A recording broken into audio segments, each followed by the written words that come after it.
Let's do that, inshallah. Allow the sisters to grab the refreshments first, and then the brothers can go ahead and grab some, inshallah.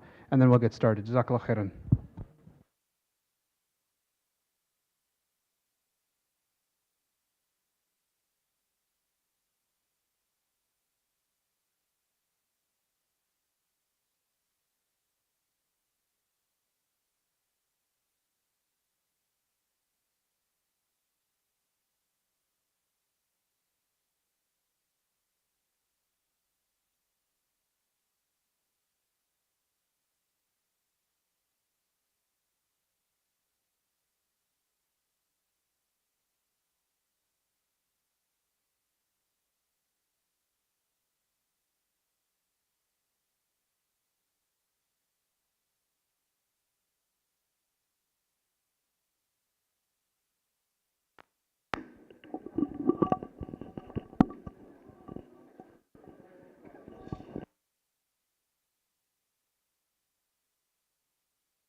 Assalamu alaikum wa rahmatullah. Inshallah, for some of the gentlemen, if you'd like to go and get some refreshments, looks like we have some samosas and some water.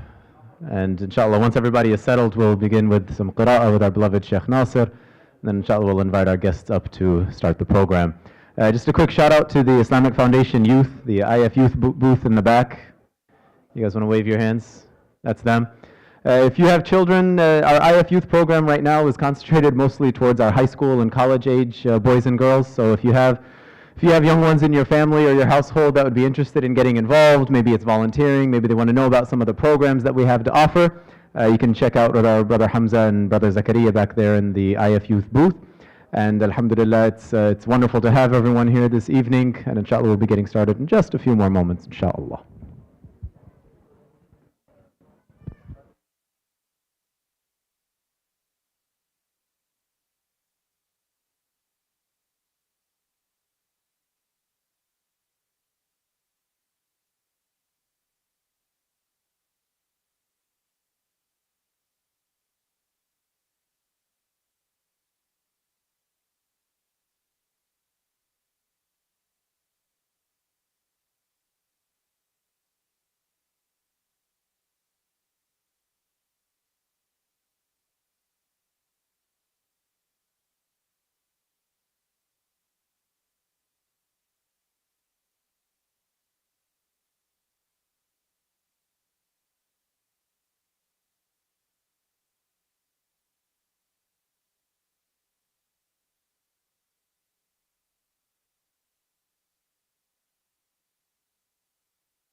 Actually, we need just maybe 2 or 3 volunteers. You can see Brother Mateen here in the center aisle. We're just going to bring out a few more chairs, mashallah. It's a nice, much bigger turnout, I think, than we expected, alhamdulillah.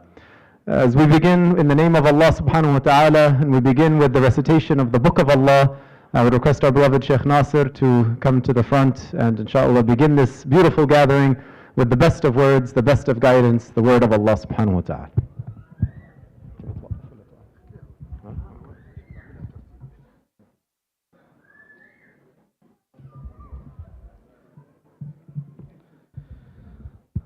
Assalamu alaikum wa rahmatullahi wa barakatuh.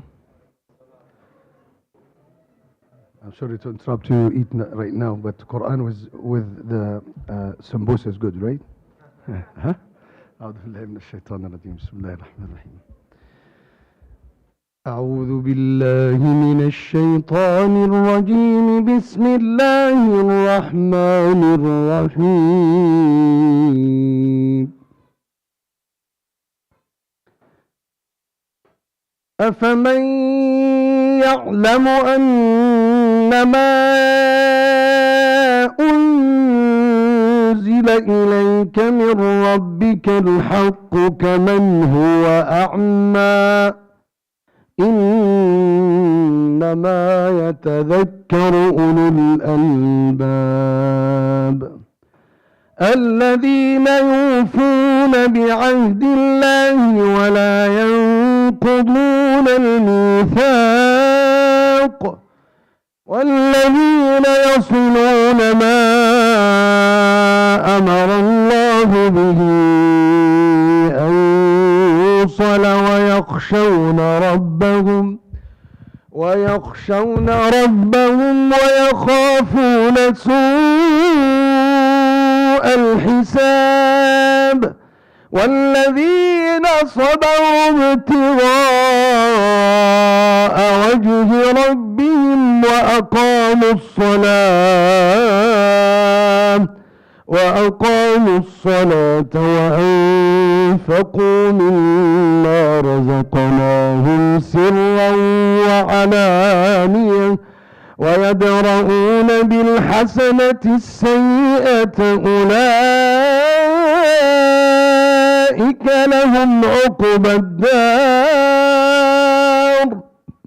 جنات عدن يدخلونها ومن صلح من آبائهم وأزواجهم وذرياتهم والملائكة يدخلون عليهم من كل باب سلام عليكم بما صبرتم فنعم عقبى الدار والذين ينقضون عهد الله من بعد ميثاقه ويقطعون ما أمر الله به أن يوصل ويفسدون في الأرض أولئك لهم اللعنة ولهم سوء الدار الله يبسط الرزق لمن يشاء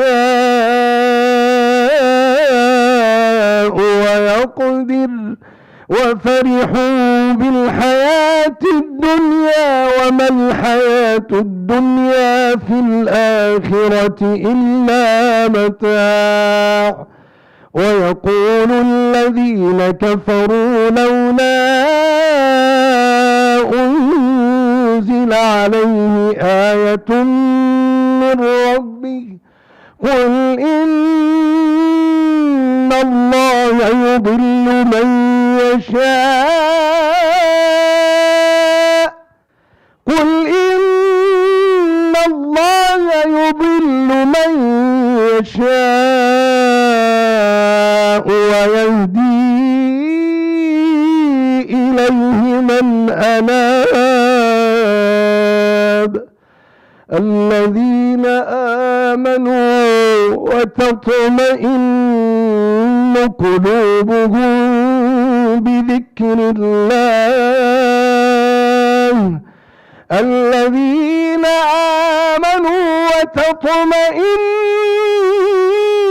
قلوبهم بذكر الله ألا بذكر الله تطمئن القلوب الذين آمنوا وعملوا الصالحات طوبى لهم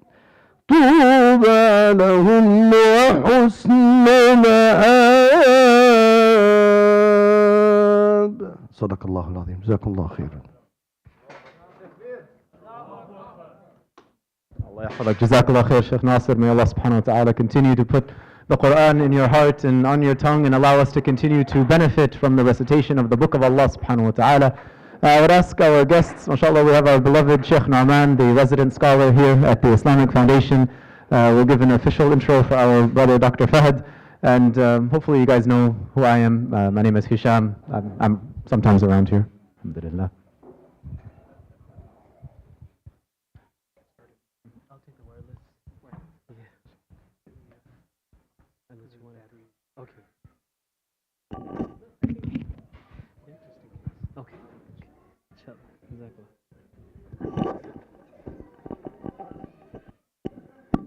السلام عليكم ورحمة الله وبركاته.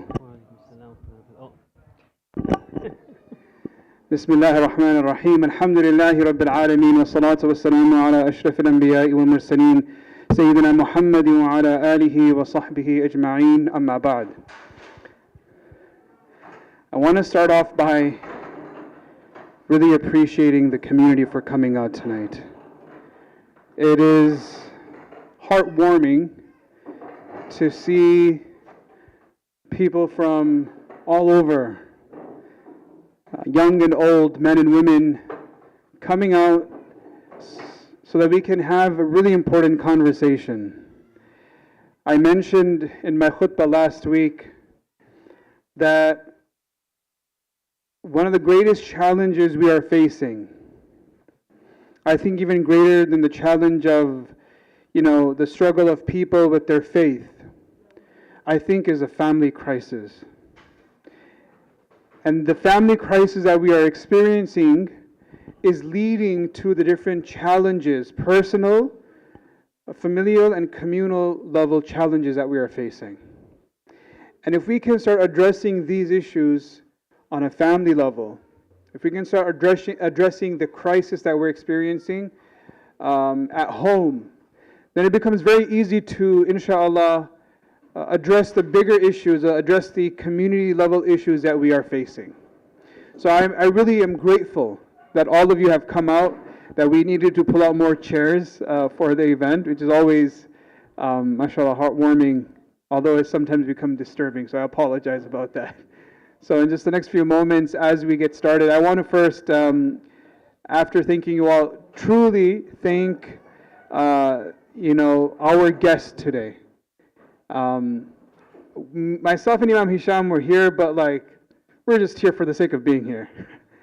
We're really here for Dr. Fahad Khan, who not only is a talented individual who, mashallah, is an expert in his field and has done so much community work and has been at the forefront of mental health issues in our community. But along with that, he's part of the IFS family. And I think that's such an important and unique factor here, that not only is he someone that is representing the Muslim community on the mental health front, but he's from the IFS family and the Islamic Foundation family. And so we're honored to host him. For those of you who don't know, he's the son of the beloved Hafiz Saab, Hafiz Habibur Rahman as well, who grew up in the masjid, who grew up in the community, and now, mashallah, is helping so many in the community with their marriage struggles, with their identity struggles, with their mental health struggles. And so without further ado, I want to get the program started. And the goal of tonight's session is to talk about mental health from a family level, right? At home, right? When we think about mental health and we think about the stressors of life or the depressions that we experience, I know a lot of parents sitting here may be thinking, how do I as a parent understand or connect with my child, and how do I navigate the challenges that my child is experiencing? Because sometimes as parents, this is foreign to us. We don't know what's happening because it's a different time, maybe a different generation, different circumstances. Some of us may have never experienced some of the challenges they're experiencing. Although as parents, we may think that our challenges probably were far greater and worse than what our kids are going through. And sometimes because of that, we trivialize the challenges our kids go through. It's normal, right? As a parent, I think the challenges that I went through is far greater than what my children may be experiencing. And so I trivialize that. I try to tell them to toughen up. I try to tell them to figure it out. Don't make a big deal of it. And because of that, we see that it continues to not only become worse, right? Not only do we see it becoming worse in our communities, but we then are not prepared to then handle those situations as they get worse in our own homes. So may Allah protect us all and guide us all, inshallah. So how do we address this? I want to hand it over to Dr. Fahad Khan to sort of give us an outline of what we want to achieve tonight, inshallah. And I had a conversation with him a couple of days ago on what we hope to get out of this and how we should be approaching this topic. So I'm going to let him do it because he's the expert, and I'm just going to maybe throw in things every now and then, inshallah, to keep the conversation going. Jazakallah khair. Bismillah, alhamdulillah. والصلاة والسلام على رسول الله وتعز من تشاء وتذل من تشاء بيدك الخير رب اشرح لي صدري ويسر لي أمري واحلل عقدة من لساني يفقهوا قولي. Jazakallah khair. Everyone, there's a lot of people here, mashallah. I'm getting nervous already. So the goal, I mean, you know, when I saw the topic mental health and family, so I said, okay, I guess the goal is for all of us to become experts in mental health and family matters. So let's get that done tonight. I think the reality of the situation, or the fact of the matter, is that when we think about change, right, we oftentimes consider change at a very macro level. I think some of this is evident even, you know, for those of us following politics in Pakistan or even in Turkey, that the idea that if you change the system, then everything is going to change, right? Just change the system, just change the ruler, and everything will just change. But when we look at it from a psychological perspective, and you know, we have Shaykh here who can even talk about Islamic perspective, change doesn't have to be that big. Change can be small, and change can be consistent, which then leads to something big.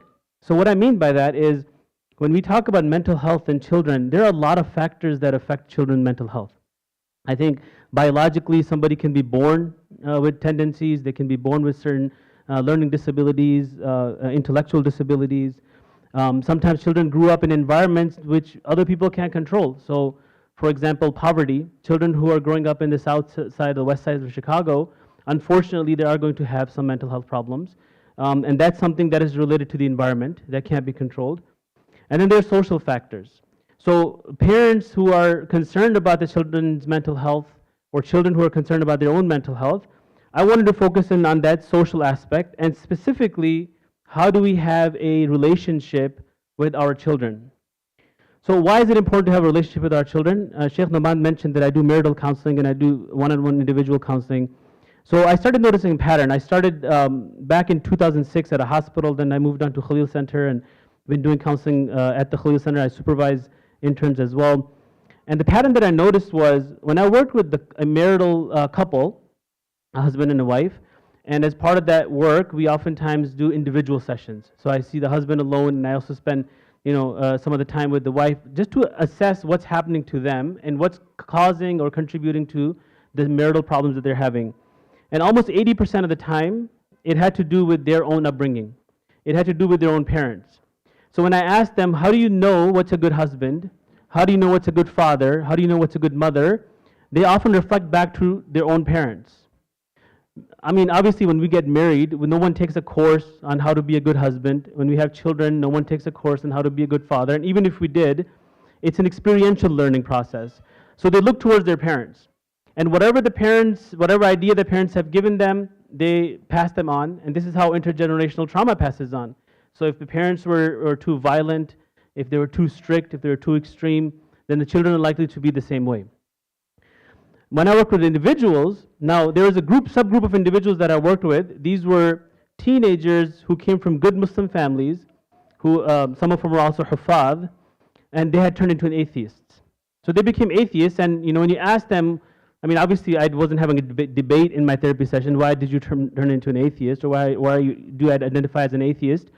But most of the time they give excuses. And so, but when I worked with them over the years, one pattern that emerged out of all of them was that they had a very difficult relationship with their parents. Okay, so then I started thinking, I'm like, there is a correlation between the relationship between parents and children, and then the relationship between the child and Allah subhanahu wa ta'ala.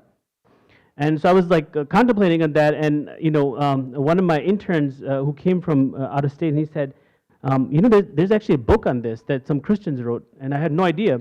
So Christians who are psychologists actually came up with this concept that God image, which develops in the mind of a child, and it makes perfect sense, by the way.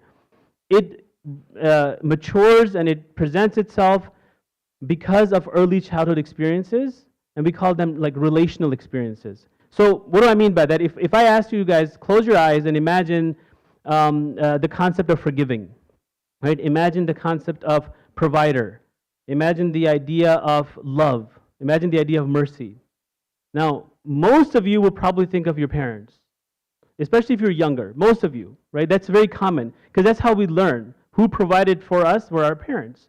Who were the ones who forgave us were our parents, right? Now, unless you grew up and you had some other experiences with your spouse or whatnot, most of the time it's the parents. So the child is growing up in a household where the child is having these experiences with his parents about some of these concepts, and then we show them the textbook version of it. Allah subhanahu wa ta'ala is merciful. Allah subhanahu wa ta'ala is all forgiving. How does a child know what does all forgiving mean? He forgives your sins. He loves you more than 70 times your mother. If a child didn't experience that love, or in certain cases, if the love of the mother was just cooking and cleaning for you, and there was no relationship beyond that, how does the child then understand what the love of Allah is? And if it's the opposite, think about it. If it's the opposite, if the child grew up in a violent household, if the parents were fighting with one another, they were yelling at the child, they were too easygoing or too controlling. And I say this again because it's important. It's not about being nice and kind all the time, right? I've seen adults now that when they were younger, one of my clients, he complained to me, said, I feel like whatever dua I make, I don't get it. Like it should be accepted. I should get whatever I ask Allah subhanahu wa ta'ala for. So I was thinking, where did that idea in his mind come from? Right? He wasn't a very practicing or knowledgeable Muslim. So one of the questions I asked him, I was just curious, like when you were young, how was your in relationship with your parents? And then we kind of went deeply into it. And he pointed one thing, which was that whatever he wanted something, his father provided it for him. Whenever he was hungry, his mom had food for him. That's the other extreme, right? That a child growing up is not even experiencing what hunger is. Now, I'm not asking people to neglect their children and have DCFS being called on them, but these children are not learning what does it mean to not have something. And so in their mind, the idea is whenever I want something, whenever I ask for something, I should get it. And therefore, if I make a dua to Allah, Ya Allah, I want a PS5 or a Tesla, it should come, right? That's the idea. So parents are that model, that connection between a child and Allah subhanahu wa ta'ala. And then psychologically, if you look at most of the theories, I mean, almost all the psychological theories out there, they will tell you the same thing. Early childhood experiences that form into what they call schemas or schematas or whatever, these ideas of of who I am. I'll give you another example. I had a client, a Muslim client. He was in the office and he was sitting in his office and then he got a call from his boss. And then the boss said, come to my office, I need to talk to you. That's all the boss said, right? Now, I want to ask you, people that are sitting here, if you were sitting in your office and you got that call, come to my office, we need to talk. Or the wife says to the husband, when we get home, we need to talk. Right. There we go. That's a little bit different, though. Everyone's like, oh, sorry, my bad. No, it's okay. It's okay. You're on the right track, though. But so he started freaking out. He had a panic attack. He's like, am I going to get fired? He's checking his emails. What did I do wrong? I turned everything in. He's checking the online. Is company going down? Do I not know something? Goes to the office. He's shaking. And the boss is looking. He's like, are you okay? He's like, yeah. You said we need to talk. He's like, yeah, I just wanted to talk about something that's coming up or some kind of, it was actually good for him. The talk was actually something that was beneficial for him. But what made him think negatively about that? Right? When the boss says we need to talk, or I need to talk to you, the idea that came up in his mind was that I'm in trouble. I did something wrong, right? And I knew this person, so a lot of that was as a result of his early childhood experiences. That whenever his father needed to talk to him, it was something bad. That there were never any good experiences, never any positive experiences that, hey, I just want to talk to you about, the new Fortnite season that came out, I think 2 days ago, or whatever. I just want to know, what are some of the new features that came out in this Fortnite season, right? That doesn't happen. It's usually, come here. I heard you didn't pray. I heard your grades are going down. So those also shape the psychological, ideas and beliefs that a person carries inside of them. Okay? So understand. So I just want to make sure that we understand this, that our responsibilities as parents, and I'm a parent of two, and I can tell you it's not easy to be a father. It's not easy to be a mother. It is a responsibility that has been given to us and will be questioned by it, and we have to be very, very cognizant of how we interact with our children. I've given this example before, and I tell parents, when you're talking to your child, and if you want to tell them the importance of doing homework, you can either say, if you don't do your homework, you'll fail, or you can say, if you do your homework, you'll pass. It's the same thing, right? But why is it important to use the latter and not the former? Because when the child hears words like fail, don't do your homework, fail, bad, instead of saying don't be bad, you can say be good. It's the same thing, but the vocabulary matters. It becomes part of their narrative. And when they grow up, in their mind, the idea is that I'm bad, the idea is that I'm going to fail. Now, I don't know if you want to make a comment or not. Feel free to jump in. The children are learning how to be something. They're learning how to be husbands. They're learning how to be fathers. And I said their God image is being developed. There's a lot of research I had here, which I don't want to go through, but it talks about how parental conflict, how relationship with the child translates into future outcomes, in this dunya at least, right? We know that like people who have had healthy parents, they have had good connection with their parents, they do better emotionally, they do better financially, they're more successful in this dunya. Now, I wanted to make sure we take away something from this, so I wanted to kind of focus more on communication, okay?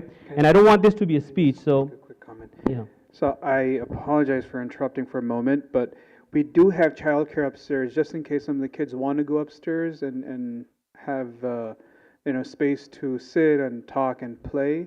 There is the room upstairs, inshallah. Those who can't go, those who need to stay here with their parents, that is okay.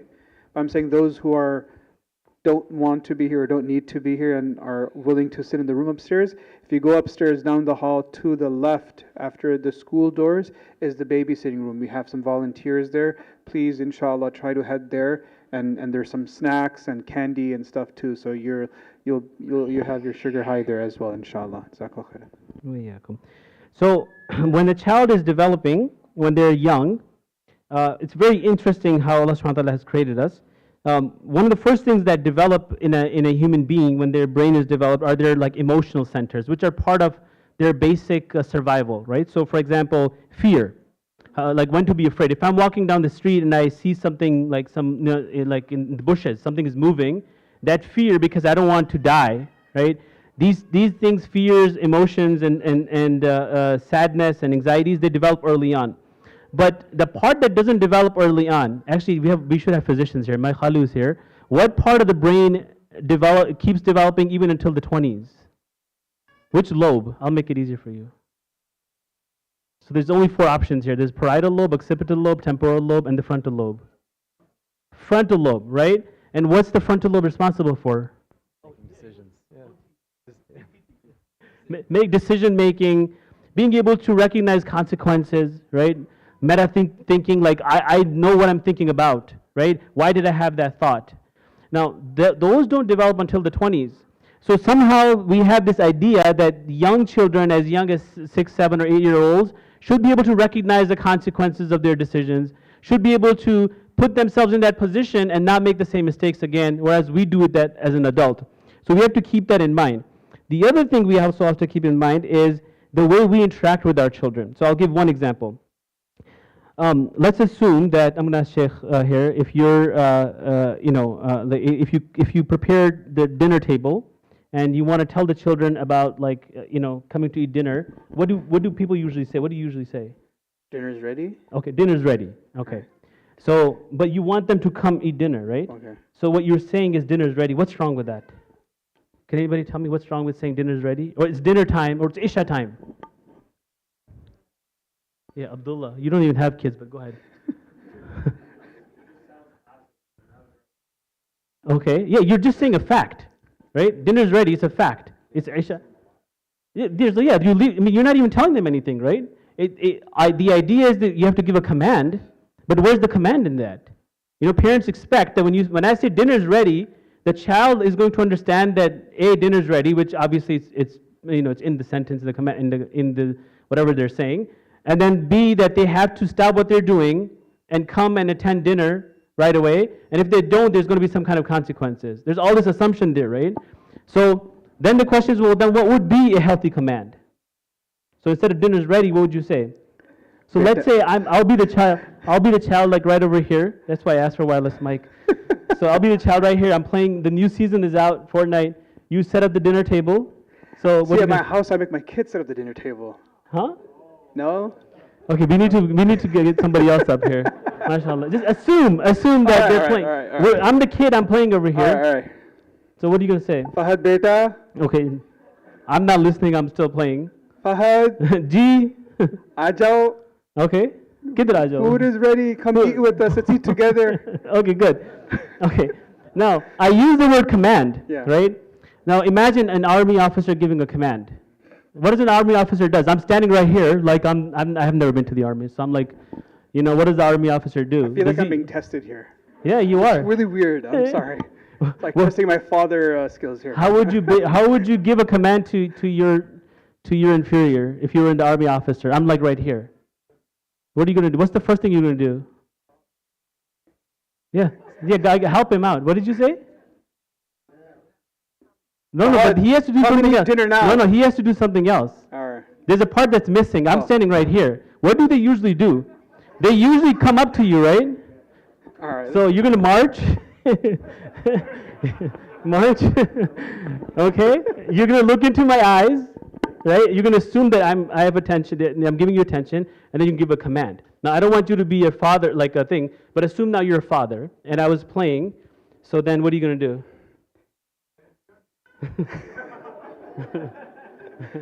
I need your help. Thank you. Give- Like, look, man. I need to. Give a proper command. Fahad, turn the game off. Okay. But I said a father. I didn't say. Oh, father, okay. Yeah, I said be a father. Don't be the. That's a father for a lot of us, right? Fahad, please turn off your game. Okay. So first things, make eye contact with me. Yeah. Right. If I'm looking down, you might want to like bend down a little bit, get into my thing. Okay. I'll just look up just to make it easier for you. Okay. So you're gonna say to me what? Fahad, please turn your game off. Okay. Now that's good, but there's something that's missing because I don't want to turn off the game. Why don't I want to turn off the game? It's fun, right? Now, so there's another step before that. It's called validation. I want you to validate the fact that this is an entertaining game. I'm having a lot of fun. A new season just came out, and then give a command. Hey, are you playing Fortnite? Yeah, Looks pretty new cool. season came out. Yeah. Oh, nice. You having Okay. fun? I am having fun. Yeah. Awesome, Berta. Let's, It's okay. I have a grown son, man. It's all right. But it's dinner time now. Let's put Okay. that away and let's go have dinner together. Okay. I'll make it easy for you. So you be the you be the son now. I'm doing a horrible job here. There you go. And I'm saying that because most people don't have time to then like chit chat, right? Yeah, yeah. It's like, look, dinner's getting cold. We have to go somewhere afterwards. So I would come up. I would say, Very and I'm gonna pretend you are my son because it's hard for me to like say this to you as my Shaykh, right? So we like Qasim, Assalamu alaikum. I know you're having a lot of fun. I know you want to play this. It sounds like it's a lot of fun. Look at me. Sounds like it's a lot of fun.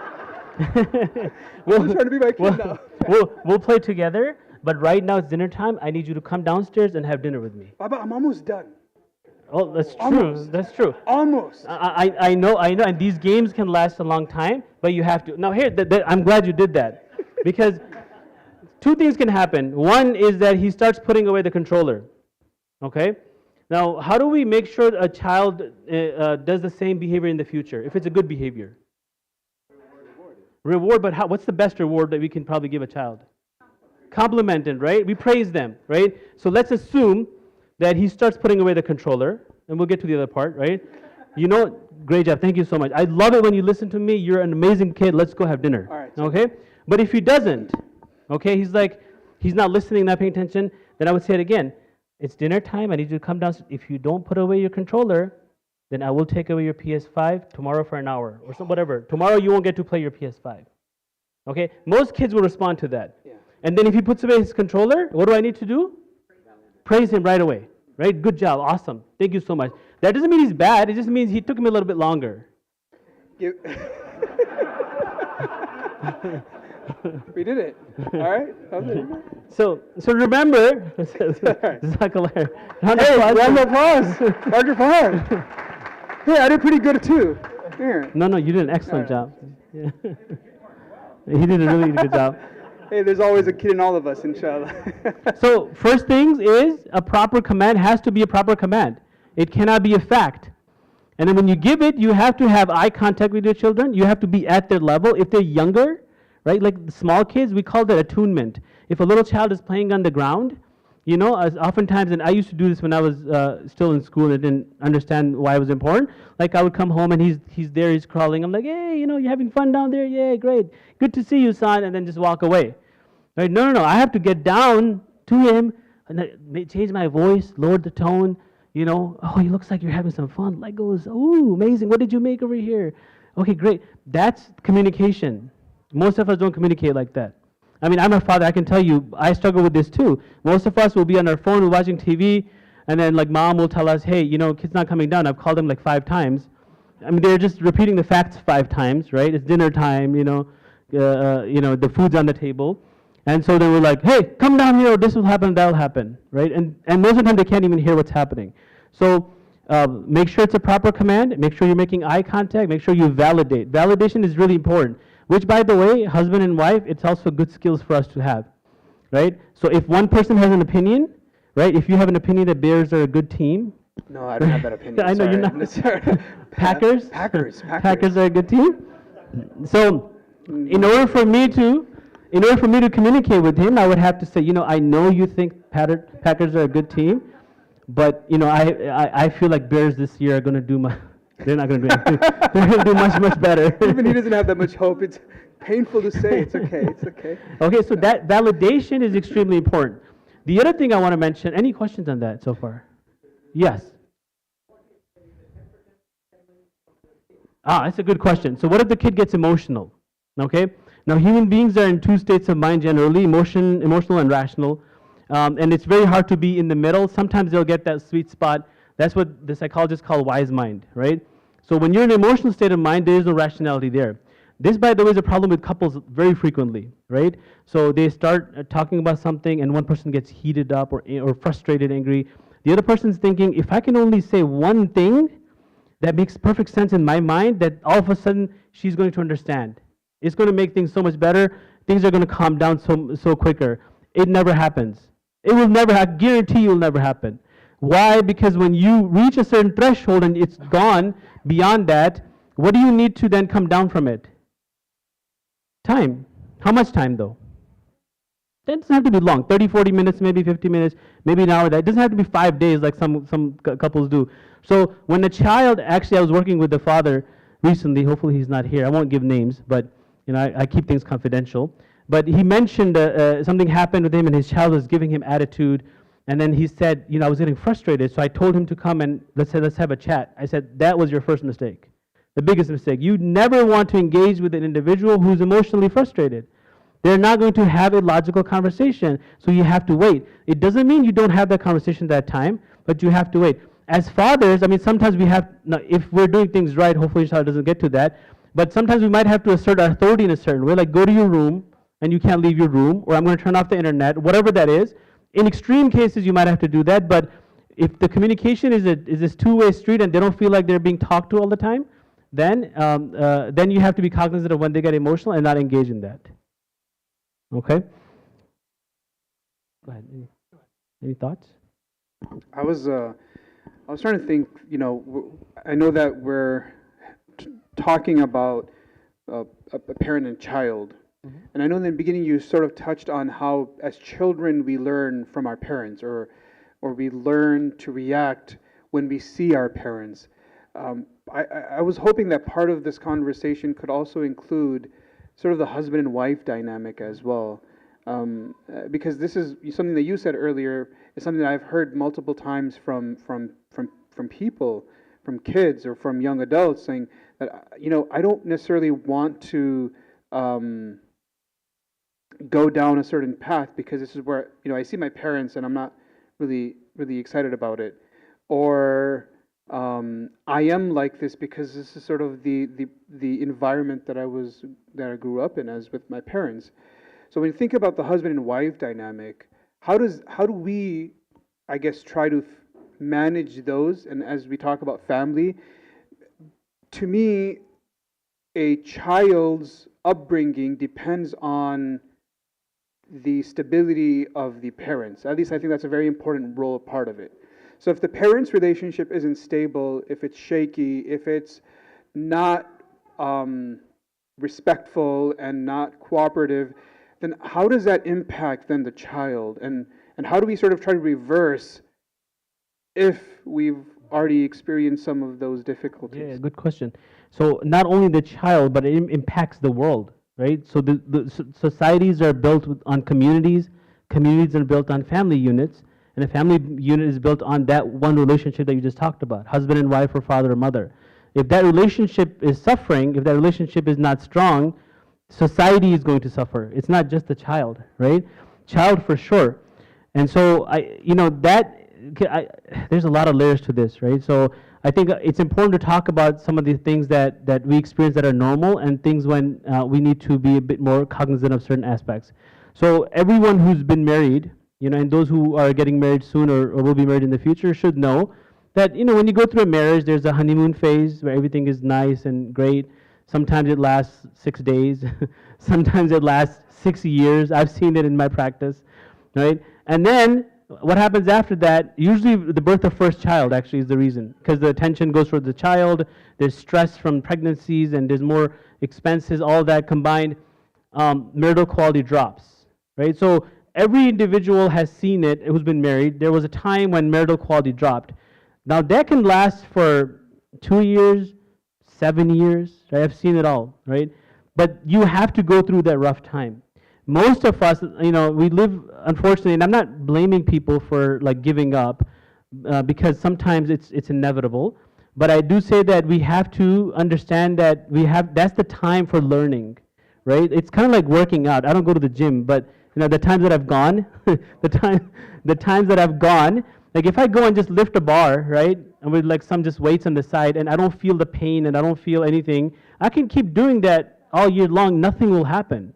For me to grow and for me to have muscles, I have to go and push myself and really feel that pain, where I can't walk for 2-3 days and I have to come back to the gym and do it again, right? So that tension is part of it. What we have to do with parents, as parents, is we have to make sure our children are protected from the negative aspects of it. So they've done a study, I think this was a while ago, I was in a presentation at EOIC and somebody presented on it. I have to get the original source, but they compared the brains of young children who saw their parents argue out loud with each other to those who went to war. And similar damage was done on the brain because of the trauma, right? For a young child, because really, young child doesn't know what's happening. In 2012, I think it was, the World Cup where India, Pakistan in the semifinal, right? Zubair, you got to help me out with here. Was that 2012 World Cup or something? Anyway, there was a cricket World Cup. Pakistan goes out and loses to India, and I'm sitting with my wife, and I'm like, they should have really played Abdul Razak, who's a really good bowler at the time, and he could have won. If you don't get the cricket references, I'm sorry, but I'll get to the point. So my wife is like, no. The ones they played were really good. I said, no, this guy did so well in the last match. So we're having a discussion, really, not argument. We're not fighting one another. We're not, but we're just having a discussion. And my older one, Qasim, and I see him just the corner of my eye. He's like standing there looking at us like something is going on. Because that 1-year-old doesn't understand what's happening. Why is Baba and Mama all of a sudden like talking out loud to each other and pointing at the TV and and I'm just passionate about it. I'm just saying, look at his average the last time he did this and this. So then I told my wife, I'm like, oh, hold on a second. I think we need to probably not do this right now or take it somewhere. Little children are very sensitive. They're very sensitive creatures. We have to be very mindful of, now it doesn't mean that we don't expose them to things that can improve their resilience, but parental conflict is not going to be one of those things, for sure. Things like, you can say like when there's job stress, financial stress, you can talk to them, hey, sometimes things are going to be rough, but inshallah we'll get through it, no problem. But when parents are arguing with one another and the child is observing that, witnessing that is extremely damaging to the child. So protect that child at any cost. And I have told, when I work with couples, I will say, look, if you really can't get yourself to stop arguing, knowing that it's damaging the child, then that's a big problem for us. Because most of the couples, 99% of the couples that I've seen, they want what's best for the child. At the end of the day, they might hate each other in the moment, but they still want what's best for the child. So protect that child as much as possible. That's one thing I want to say. The other thing is play an active role early on. Like I grew up in Pakistan. I was 10 when I came here. Most people who grew up in other countries, I grew up with my grandmother and my cousins and uncles and aunts and like neighbors. I mean, between our house and our neighbor's house, we didn't even have a wall. Like we would just could like walk in and out. There's a portion of the wall that was missing. go out and play cricket in the street, and like you had all these friends, and so the community raised us, right? We had a Qari Sahib go to, learn Quran from him, get slapped by him. That's how we grew up, right? I was telling my students the other day, undergraduate students, that when we went to school, they would check our shoes. If the shoes weren't polished, you know what would happen, right? You get smacked, right? They didn't care like, oh, your parents or whatever. If the button was open here, you'd get smacked. If the tie wasn't tied properly, you got smacked. I didn't get traumatized by it because that was the environment. But the environment raised us. Here in the US, who's involved? Nobody, just the parents. Right? At a certain age, it's the parents. Maybe you might get some other family members, but they're only around for a little bit. And then when they get to school age, it's the teachers and friends. So parents ask me, how come I don't have a good relationship with my child, but the friends do? Or the child listens to their friend, or follows their friend more than it follows me. And I ask them, well, what do you think? Who has a stronger relationship with your child? It's their friends, it's not you. So we have to have that very early on. Now, when that gap begins to happen, if I'm here and my son is here, right? If I, don't have time for Fortnite and he's like, happy about the new season coming out, I can't expect him to be here. I have to meet him somewhere down here, right? So go and sit down, see what they're like, talk to them, play with them, right? Have fun. I mean, we're not doing something haram. I'm not saying smoke weed with your kids, right? Like playing video games, watching movies or TV shows, spending that time with them, asking them, hey, what's going on in your class? Tell me about it. What are you studying? Oh, like teach me. What did you learn? I kind of forgot. It's been so long. So can you teach me how, like whatever they're learning? But show that interest. We have to do that. Kids are not going to do that. Children don't care, frankly, right? What do they have to earn out of it? We have to earn something. Yes. Oh, just wake up yourself, right? Really honestly, right? If we have a home environment where everybody's waking up, it's hard for children to wake up. But the way we influence behavior is by modeling it ourselves, right? I mean, like Fajr is a good example. I'll give you a better example. What is the best way to get them off technology, right? Is to get off your technology. I mean, most parents are, and I've seen it, and I've even done it, then I have to be reminded by myself or my wife. They'd be like, I'll be on my phone, and I'm like, Qasim, you should go to sleep, like it's getting late. And then I'm like, oh my God, I'm doing it again, aren't I? So I'll put it in my phone, and even if I'm doing something important, like I'm preparing for this program here, it doesn't matter. I can't do that because he's seeing it that, they're telling us to do something. The other thing is homework, right? We tell the children you have to do homework. How often do we sit down and read any books? Why aren't we taking classes? Like who made this decision that when you hit a certain age that you can no longer enroll in courses and learn and educate yourself? Where does that idea come from, right? We have classes here. We have Dar al-Qasim, Dar al-Salam, other places. Take a course. Have homework time in here. Every day, 7 to 8 p.m. is homework time. Baba's doing homework, Mama's doing homework, kids are doing homework. Right? There's nothing wrong with that. If I make an excuse, I work 40 hours a week, so I want to come home and wind down. What does that mean, wind down? Like, I never got the idea of winding down. I mean, there's a thing called relaxation if you're physically tired. So maybe take a half an hour, sure. Sit with your children, do some homework, read a book with them, create a book club inside of your own house, and then same thing for prayer, same thing for Islamic, concepts and learning that make it part of the routine. We tell children what to do. There was a research study, I couldn't find it, but they did it on children, and they found out, I think it was after like 3 minutes, not in 3 minutes, I think it was like a minute or something that they stopped listening. So when I'm telling my child something, Qasim, I want to talk to you the importance of like not playing video games. See these video games, they create them. Well, that's actually the attention span that he would have anyway. Right? So there's the perfect adhan timing. No, it's fine. You can wait. Allah Akbar.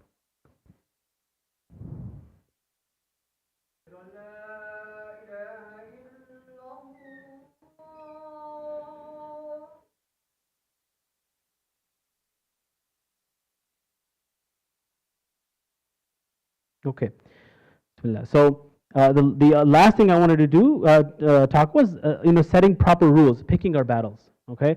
So communicating with them, proper communication, healthy communication, an emotional connection, going down to their level as much as needed. But you have to set boundaries, right? So if your child has been playing video games for 6 hours, obviously I wouldn't expect you to come and pick up the controller and start playing. But healthy boundaries and make them part of the process, right? If I asked any child here, so I'm going to ask him because he's right there, how many hours a day do you think kids should be allowed to play video games? Just if you were a father and you had to pick a number of hours a day that the child should play video games. An hour and a half. That's a great answer. Is there any child here that would disagree with that? Any child thinks, well, how much? You're not a child. I see a beard. Yeah. Yes. Just say a number. Huh? 2 hours. Okay. Does anybody think more than that per day? 2 hours sounds reasonable, right? Yeah, somebody back there? Probably 3 hours, right? No? I can't hear her. 2 hours. Okay. So a child thinks 2 hours. Now 2 hours is pretty good. It's still a lot. But what I'm saying is that most people complain when their kids are playing 5 to 6 hours a day. There are people who play 5 to 6 hours a day, right? And so I will say, okay, let's sit with your child. Okay, here's what your problems are, that he's spending too much time on the computer or playing video games. Let's ask him, okay, what is a reasonable time? And they will say that right there, what he just said, 1.5 hours. Then we will say, okay, maybe that's too much. How about 1.5 on the weekend? The weekdays we'll do like 1 hour. Does that sound reasonable? Let's try that and see what happens. You work with them. It's a team, right? The internet. What time should internet be turned off in a house? Right? It's another question.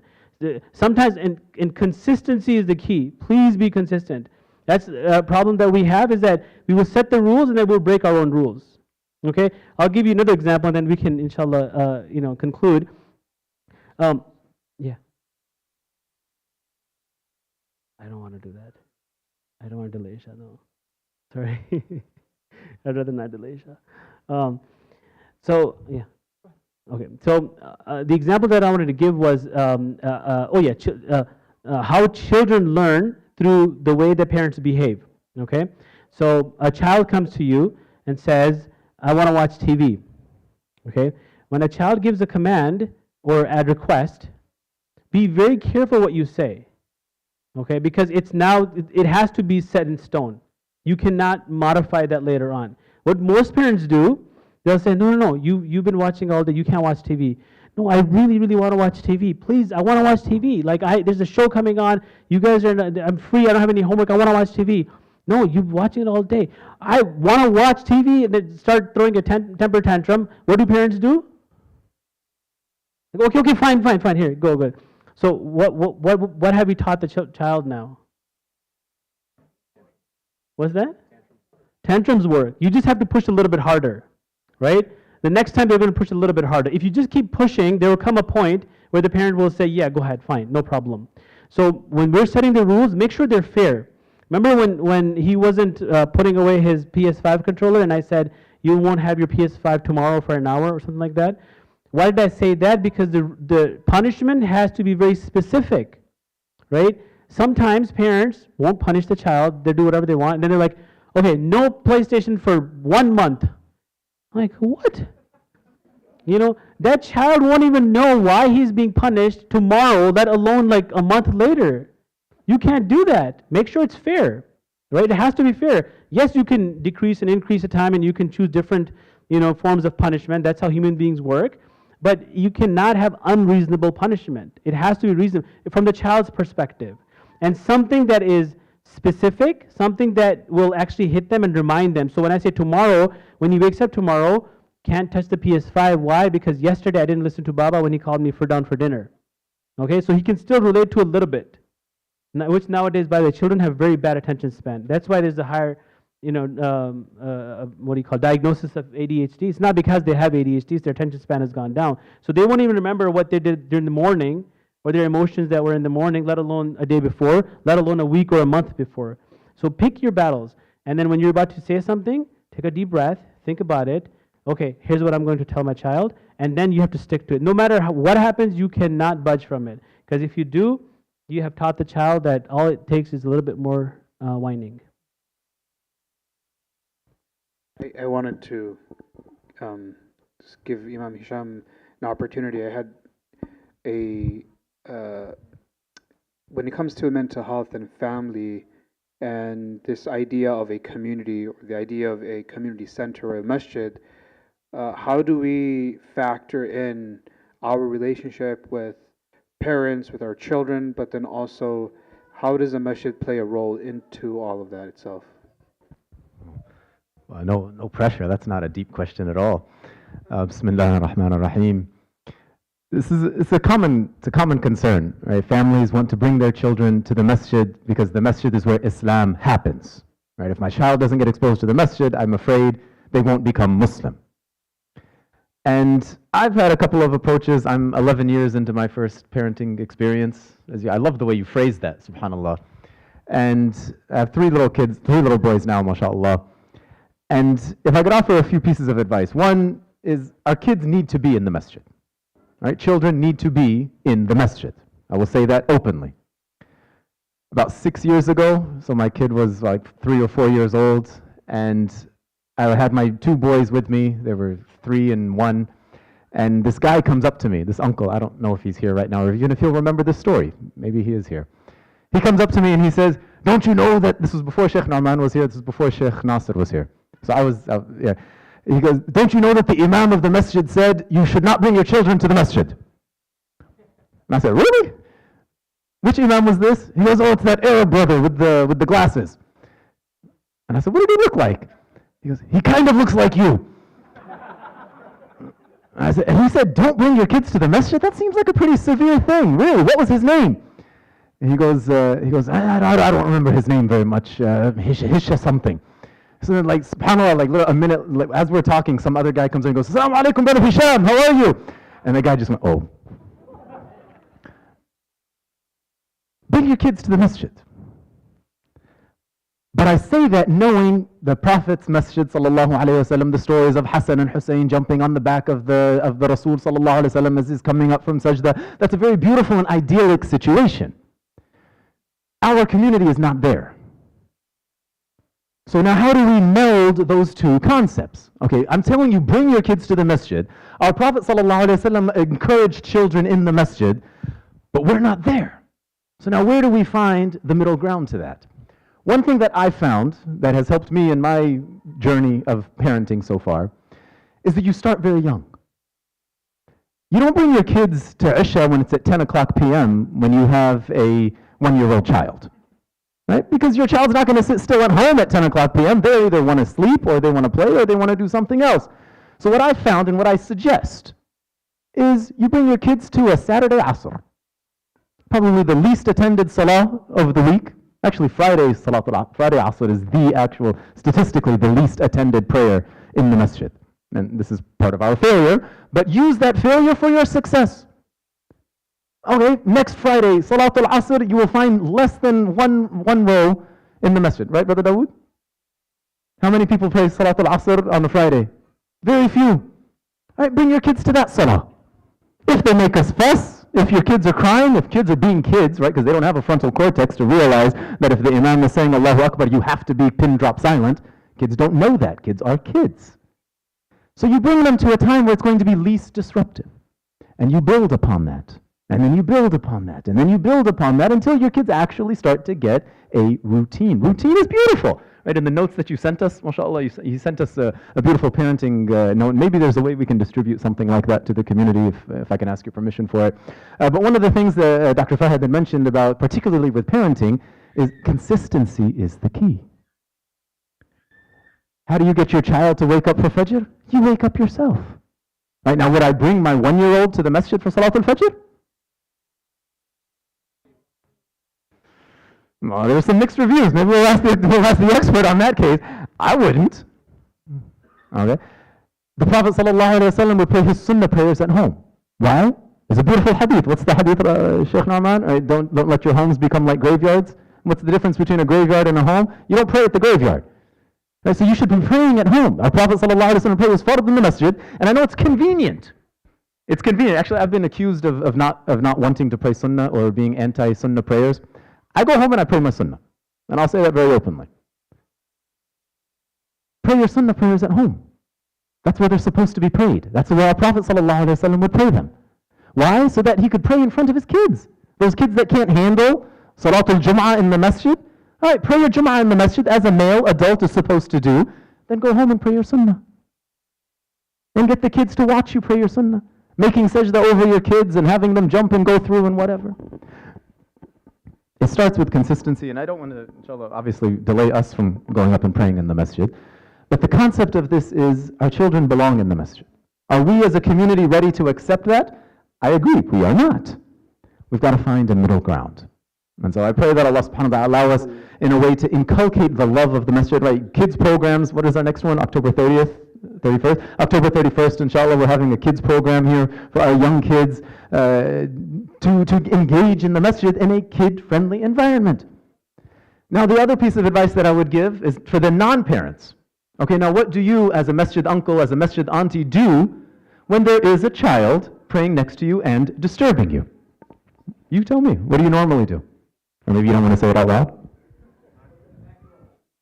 You're praying, astaghfirullah, I can't control, I can't concentrate in my prayer. I come to the masjid in order to pray and I can't because this child is more of a... Make dua for that child. Which one's going to go further? Spiritually for you, as well as spiritually for that child. Get out of your, we're so stuck up on ourselves. And I'm not trying to stand on a soapbox and lecture people. I've got my faults. But those are just two small pieces of advice that I could give on my parenting journey, as well as being in a masjid environment for the last almost 20 years or so, is number one, don't ever be the reason someone doesn't want to come to the masjid. All right? And second, if you're bringing your kids, recognize that there are people that don't want your child in the masjid. Your child is, you're going to see, there's a saying in Arabic, right, that a monkey in the eye of his mother is a deer, right, is a beautiful sight. Okay, that's your sight. Right? Nobody else has to think your child is cute. Recognize that. And so there's a middle ground between the two, and I hope that at some point both sides can find that middle ground and that we can make a successful society, that the front of the masjid is full of the elders and the back of the masjid is full of the kids. Oh, everybody's videoing this and they're like, see, I told you, the Imam said bring your kids to the masjid. Bring your kids to the masjid, but let's find a middle ground is what I would say. Barakallah. I wanted to give my experience too. My kids, I'm sometimes able to bring them for Maghrib. I think you've seen me here with my children. But they don't come for Maghrib. The younger one comes for the playground before Maghrib, and the older one comes for the Taco Bell after Maghrib. So, you have to use sometimes some very creative means to try to get them just introduced to what a masjid is, and then, inshallah, they get into the habit of coming here regularly. I just want to summarize it real quick and say that the reason we didn't go into mental health, you can Google what depression is, what anxiety is, childhood depression, all that. You'll get better information out there than from me. But I wanted to go to a core component, which is relationship. Okay, meaningful relationships with our children. And I can tell you as a psychologist that is a key to saving our children's mental and spiritual health. So that was the gist of it. If you want to do this, I read it. Huh? Yeah. So there was this. I went to the my psychologist's office, and they work with children, and there was something posted on the walls called Memorandum from a Child. So I thought it was very beautiful. So I took a picture, then I typed it up later on, kind of hoping that we can have someone come up read it like a child. Who feels confident enough? A couple of young boys and girls. Okay, I think she looks like a good person. Come on, just come up here. Yeah, just any child. There you go. There you go. Come up here. Yeah, come. One by one. Read one by one. Just yeah. Mashallah, good job. Oh, you can take turns. Yeah, you can come up here too. That's fine. Just read. Yeah, just sit down here, or you can stand here. Yeah, that's fine. Right. Okay, just read the first one. Where's parents? Where are your parents at? All right. Go ahead. Do the first one there. Sets limits for me. I know quite well that I ought not to have all I ask for. I am only testing you. Be firm with me. I prefer it. It makes me feel more secure. Be consistent. If you're not, it confuses me. It makes me try harder to get away with everything I can. Don't do for me what I could do for myself. It makes me feel smaller than I am. Please correct me in private. I could hear you better if you talk quietly when with me alone. Okay, so just to pause on that. Correcting the child in privacy, right? Don't shame the child. Put him take him to the side, even if it means taking him out of that environment. Okay, and then correcting him, but don't shame the child. Okay, let's see. Let's have her read a few. This is so way more effective. I read this earlier. It's way more effective coming from a child. So thank you for this. Jazakallah. Talk about my behavior with conflict has gone down in the heat of the battle. Somehow my listening gets bad and my cooperation is even worse. It's okay for you to take the action needed, but let's not talk about it until we all calm down. Thank you so much. Allah, inshallah. Allahu Akbar. Allahu Akbar. Allahu I Akbar. know he wants to read it. He just got it. All right, there we go. I know he wants to read. Let's go. Come on. Ibrahim. Yalla. Very good. All right. Dude, you get to talk to your parents. You get to tell them, like, listen up. What to do? You're here. Help me understand the difference between my mistakes and my sins. I need to learn from my mistakes without feeling that I'm no good and understand forgiveness. Don't be too upset when I say I hate you. I don't mean it, but sometimes I want you to feel sorry for what you have done to me. Powerful. One more. Let's go. Yeah. Don't protect me from my consequences. I need to learn the hard way sometimes. Any other kids? We have a couple more, and then we're gonna head upstairs. I've already informed Shaykh Nasir. You want to read? I've already informed Shaykh Nasir, and just come up to the front, inshallah. Really quickly, Bismillah. Pretty sure these apply to teenagers as well. Yeah. Very teenagers, easily. Very Teenagers easily. can come up too. Honestly, I mean, I don't know where the teenagers are. Come on. Okay. Yeah. We'll skip that one. We'll do this one here. Please. Don't take. Please don't. Please don't. Please don't Nag. nag. If you don't, I shall If you do, I shall have to. have to protect myself by appearing deaf. Yeah, don't nag. So if you do, I have to protect myself by appearing that I'm deaf. Okay, one more. Make a promise that you can keep and keep the promise you make. That grows my trust in you. Good job. Okay, so only make those promises that you can keep. Thank you. Okay, so you want to be the child now? So he's not. He wants me to be the child now. Don't tax my honesty too much.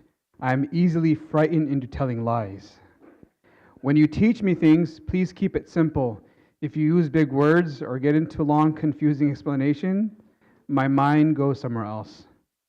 Don't put me off when I ask questions for information.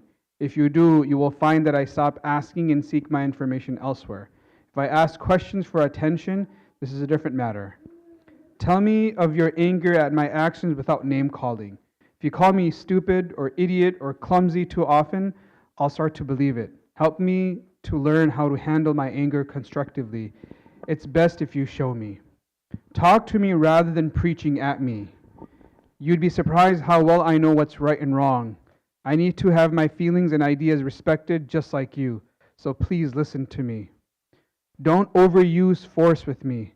Once I know who is boss, I will respond more readily to being led.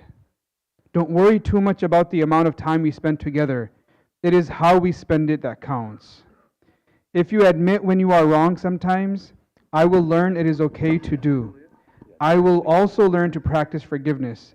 And most importantly, Daddy, please be a good husband to Mommy. It makes her a better mom. And Mommy, please be a good wife to Daddy. It makes him a better dad. That's it, inshallah.